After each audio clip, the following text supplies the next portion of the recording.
All right, welcome back to The Climb. Today, I'm very excited to have Andrew on board. So, a little bit about Andrew before we get started. Andrew Phillips is the founder and owner of Andy's Printing Press, a 3D printing platform for custom AI-generated photo prints, QR-coded pet tags, and more.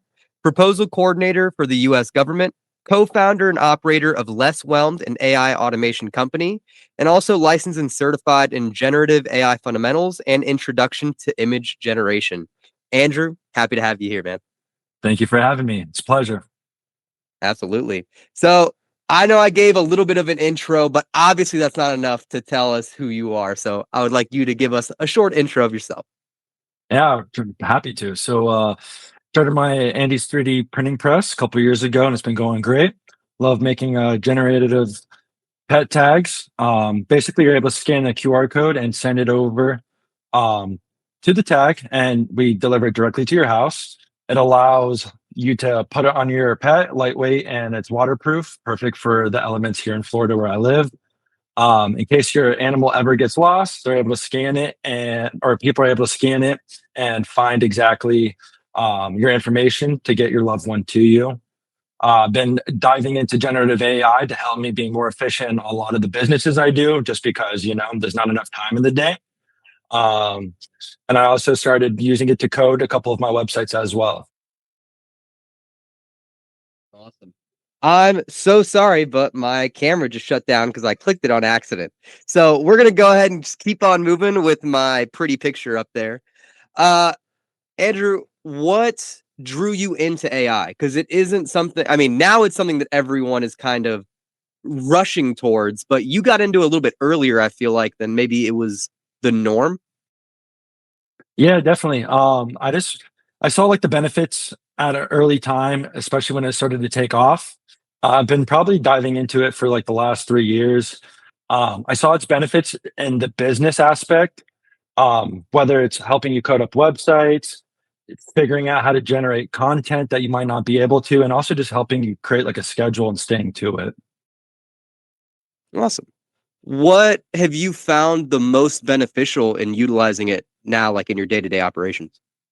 Having ADHD, my mind's all over the place a lot of the times. So able to put my ideas down on paper, and talking with it, it's able to kind of keep me in line and showing me what the next task at hand is for me to complete.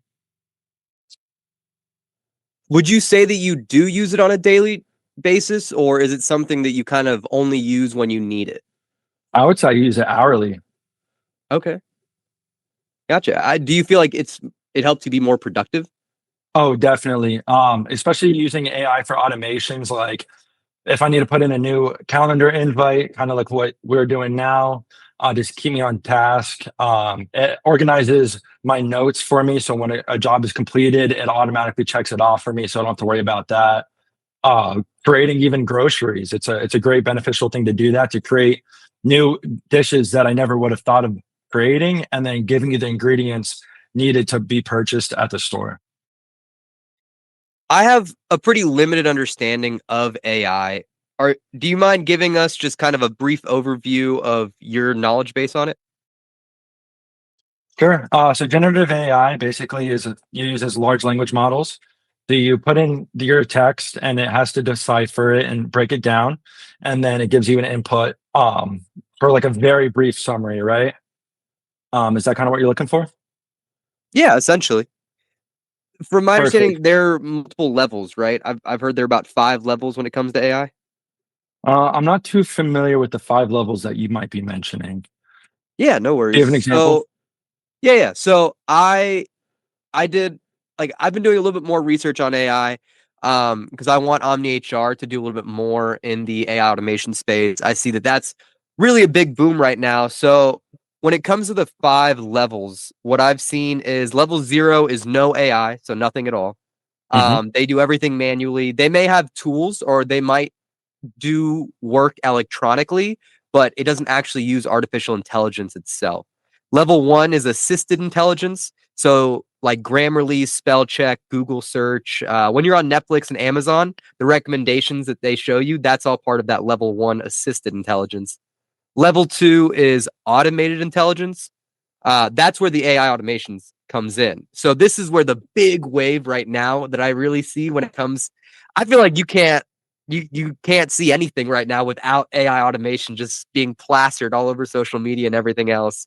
But that's Totally. where that one falls in. Level 3, cognitive intelligence. So AI understanding the actual context and then making decisions essentially independently. Like it's within guardrails, but it is really making its own decision based off the information that it has. That one would be like an actual AI agent running like an HR workflow from end to end. I think AI vehicles falls into that where it comes to self-driving cars, but not a Where fully they're autonomous autonomous. car. Yeah, Gotcha. Yeah. fully autonomous intelligence, that's level 4. And that one is like the AI runs really complex functions with almost no oversight. And that's where the fully autonomous cars kind of comes from. With level 4, AI is essentially able to actually manage entire departments and do entire workflows almost completely uninterrupted, just fully by itself. And then level 5 is artificial general intelligence, AGI. It's the singularity, the thing that's really freaking anyone out. If you know anything about AI at all, AGI is the thing that really kind of makes you a little scared. It's the Terminator. It's it's a point where AI matches or exceeds the human level of intelligence. Our cognitive ability in essentially every domain is superseded by this supreme intelligence, essentially. Now, those Exactly are right. the Hey, 5 levels. thanks for teaching me the 5 levels. That's great. Yeah. So right now, level 2 is where the big push is right now in the business space. But when it comes to people who are level 0, like businesses in general, what do you think would be the best for them to maybe get their foot in the door when it comes to using AI? Yeah. Right off the bat, it would probably be anything where it's a monotonous task, something that you don't want to do that is a repetitive task. I think that's a great place to start. The reason why I say that is because in my everyday life, I'm using um, AI to do the tasks that I don't want to do that are repetitive, that do take up a lot of time up, right? Or a lot take up a lot of time. So if I'm able to get that autonomy going, then I can spend time doing the things I want to do. For me, that's a lot of admin tasks, whether it's doing invoicing, scheduling, or just seeing what my next step is. If I could automate that so I could be as efficient as possible to be able to talk to people, which is what I really am passionate about, that's where I want to go. And if I can automate everything else, that's what I want to do. Gotcha. Are there specific tools that they should be using? I mean, you want to start with like a large language model. And you have your two different types, right? You have your public where everyone knows like OpenAI, Anthropics, Claude is a popular one, and then Google Gemini 3 just dropped today, actually. So I'm excited to try that one out to see its new capabilities. Or you can self-host it privately on your own computer and run it locally, just depending on kind of what your use case is for it. So basically, if you're wanting to have sensitive data privatized to yourself so it doesn't go out to these large language models, so these other companies like Google, Anthropic, or OpenAI, then you want to run it locally. If you want to use like what their systems are built for to have like the large data so you can get answers quickly without running it on your computer, then you would want to use them. Gotcha. When it comes to those large language models, is there one that you personally use the most? Like, what's your preferred? So I like using all of them just to see their capabilities because not every large language model is great at everything, right? That's kind of like the AGI you were talking about, what a lot of people are scared of. So there's a lot of AIs that are great at some things, but not great at everything. From my experience, if I'm using it to code websites and stuff, Claude is a really good one by Anthropic. They're a great company for that. I'm excited to see how Google Gemini 3 is going to perform with coding. I haven't really I haven't had a chance to dive into that too much just yet, but that's what I'm going to start using and researching tomorrow. Um, Google's Gemini is really good at making like videos. Like if you've heard of VO3, they can do 8-second clips of like real life generation for videos. And then also from my personal experience, OpenAI's program is really good at just like talking with it, natural language. Gotcha. And you have two different l- licenses, certifications when it comes to AI. One is focused on image generation, and the other one is more of what was it, database? It was more of a generalized AI learning. Yes, yes. What were those courses like? Were they very complex? Like, was it really supremely challenging, or is it more of like someone who's a little entry level could be comfortable in Yeah. it? I think that's where I started, and I took them a couple years ago. That's when I first started my journey because I just wanted to kind of understand what is generative AI because it was just a big scary word to me at the time. Um, those courses are great. I think it's great to kind of know how it works, like what's behind the scenes. But I think what's the best way to get used to it is actually like diving in and using the systems yourself. And you really like the architecture of actually building the models themselves. What goes into that? It's getting to know your audience, right? So we're here to help a lot of small, medium, and large businesses automate like the tasks that they don't want to do. Basically, what we're here to do is to find out the needs and the bottlenecks of the employers themselves on what they are having issues with, and we can make them more efficient for themselves. And so your company, Lesswhelmed, can you tell us a little bit about that? Yeah, so I started it with my co-founder Mina. I wish he was here, but he is on a work trip at the moment. But we both have our own businesses, and we have like a lot of repetitive tasks, like I mentioned, that we just didn't think was efficient within the 24 hours. You know, we all have the same 24 hours, and we spend a large amount of the day doing the same repetitive tasks. So we both were talking to each other, and we were trying to come up with a way that if we could automate those in our own lives, and we were successful in that, that we would be able to help others with that same goal in mind. Yeah. What level would you say the AI that you guys build is in using that 5 level framework that we discussed? For small businesses, I would say it's between 2 and 3. Gotcha. Do you see more of a benefit for smaller or larger companies, or is it just across the board, everyone can adopt it? Yeah, great question. I think, and I am, we're going to know with time as it goes because it is pretty new, especially with businesses. Um, but I think for both small, medium, and large businesses, it's going to be beneficial. Gotcha. Yeah, I mean, everyone has the same compliance. Like for me, I always look at things through the HR lens. That's my background. That's what I am really interested in. And with Omni HR, one of the biggest kind of connections that I want to do is I don't want to just create automations. I want it to be something that really moves the ball forward when it comes to HR. Because, like you said, a lot of the person to person part, the real human aspects of it, that sometimes gets watered down under the massive amount of administrative work that, we have in our day to day. Do you Totally. do you see I'm trying to think of the best way to word this. How do you think the next 5 years are going to look like with this massive boom in AI? Oh, isn't that the loaded question, huh? Um,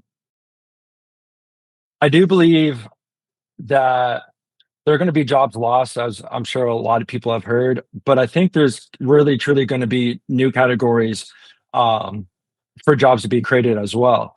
And a lot of the jobs that are now here, a lot of people don't really enjoy doing it, like going to a 9 to 5, right?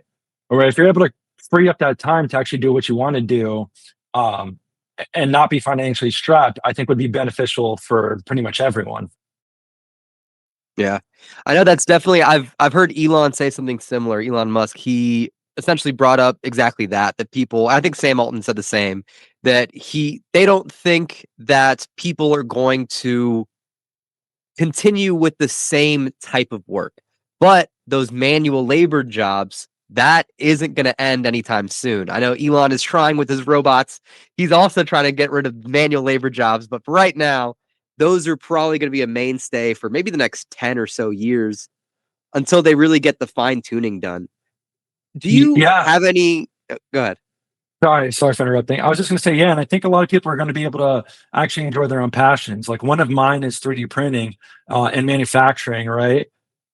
So I've been able to become a lot more efficient and get a lot more orders out, which obviously brings in more, income and revenue, right? And that's something I do as a side job, but I'm going to make that a full time job in the future with just myself without having to hire on anyone. So a lot of people have their own passions and projects that they want to do. They'll be able to be self-sufficient, self-sustained on their own. Absolutely. What got you into the 3D printing? I have an engineering background. I love taking something from my mind and wanting to see it come to life. And 3D printing is able to do that in a small, compact area that you can just have in your house. And wake up in the middle of the night, you design something, and then you're able to send it to the printer, and then within a few hours, you have it right there. Yeah. There's there's so much there's so many questions. There's so much worry about the next 5 to 10 years. And one of the big ones is that it's people having so much opportunity to do crazy things because there are people who are not exactly the most sane of mind. And so when everyone has the ability to put whatever's in their mind and make it come to reality, like right now, the bar's never been lower to code because you don't need to actually learn how to code anymore. AI kind of has generated enough success at being able to build things essentially autonomously, like by itself. You tell it what you want it to create, and it's able to actually do it for you, which is really awesome, but also can be kind of scary knowing everyone Yeah. is out there. I want to bring up a good point that you said though.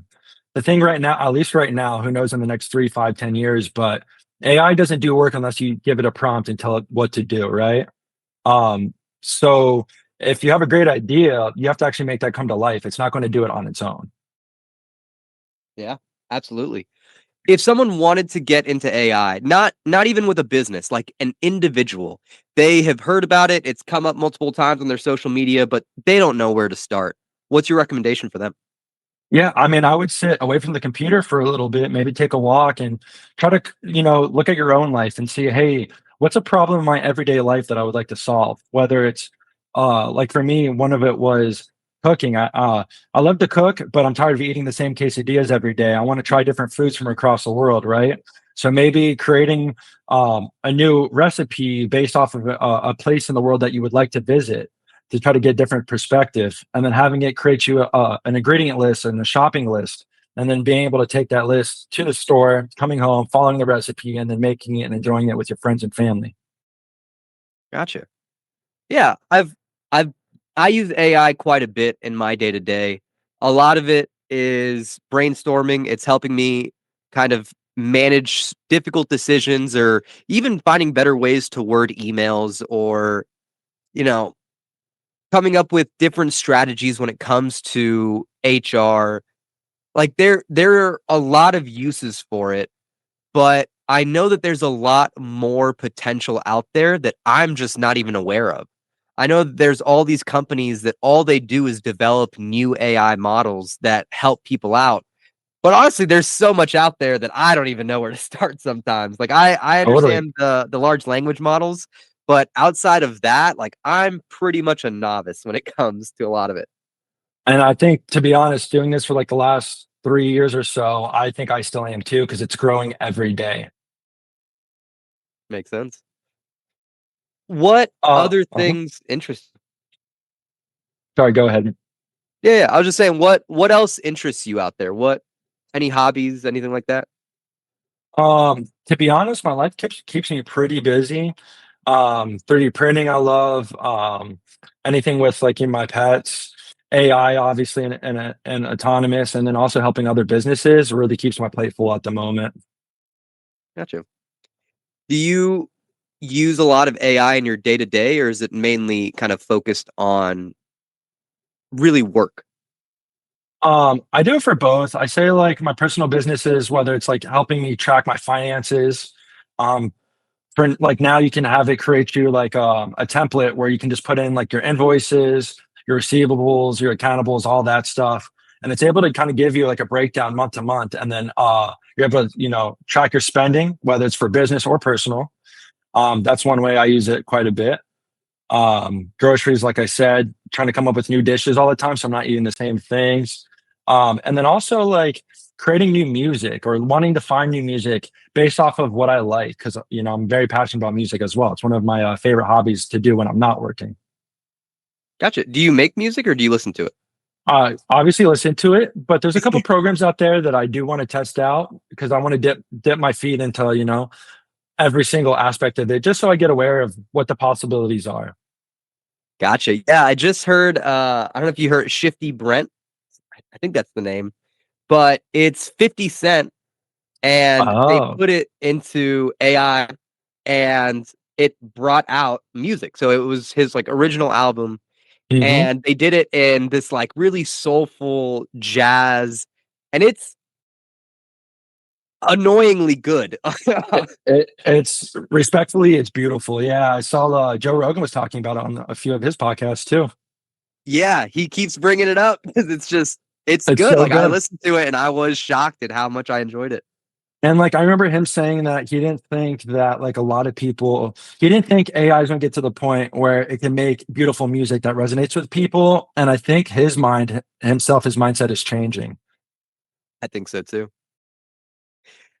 What entertainment are you ingesting? Like, what kind of extra information? Because I feel like there's a lot of noise out there, and I'm curious kind of what that is for you.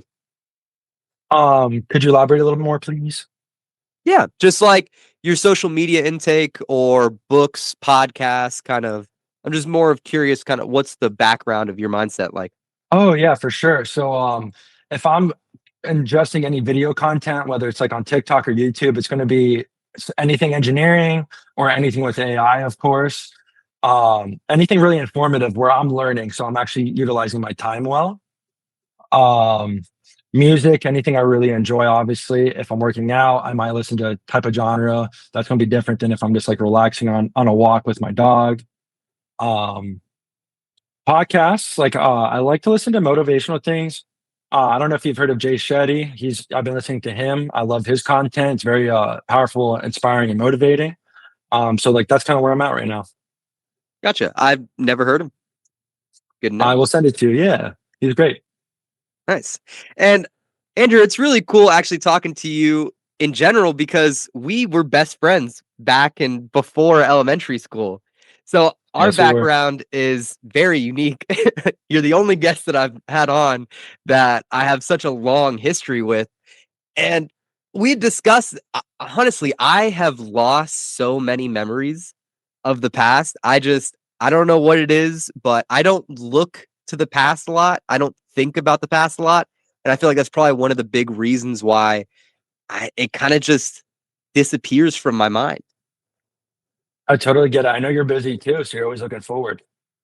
Yeah.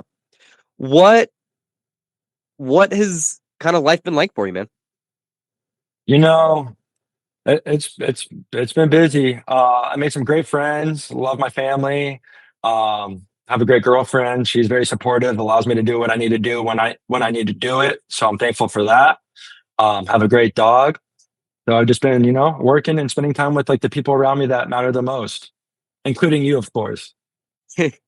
Yeah, yeah. I really like that we are getting a little bit more of a connection. When you reached out to Yeah, me regarding AI, I was like, what's happening right now? yeah. Like, and obviously, like I'm still learning about it, but I know like a big thing is people are scared of it. So like if I'm able to just try to knock it down and make it simple for them to feel comfortable to be able to just use it to see if it's something that might be interested in using, then I count that as a win. Any thoughts on what the big barrier is? Like why people are so scared of it? I think people are just so accustomed to their everyday lives and they get complacent in it and they get comfortable.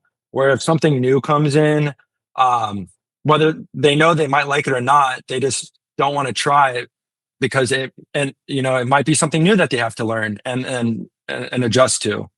Um, my girlfriend was super against it when I first introduced it to her about a year ago, and now she uses it all the time. Awesome. What kind of stuff does she use it for? She is a better cook, so I'll leave that one to her. So she's been using it for different recipes and then organizing her groceries and whatnot. She uses it for her finances as well. and a couple other things that are escaping my mind at the moment. Gotcha.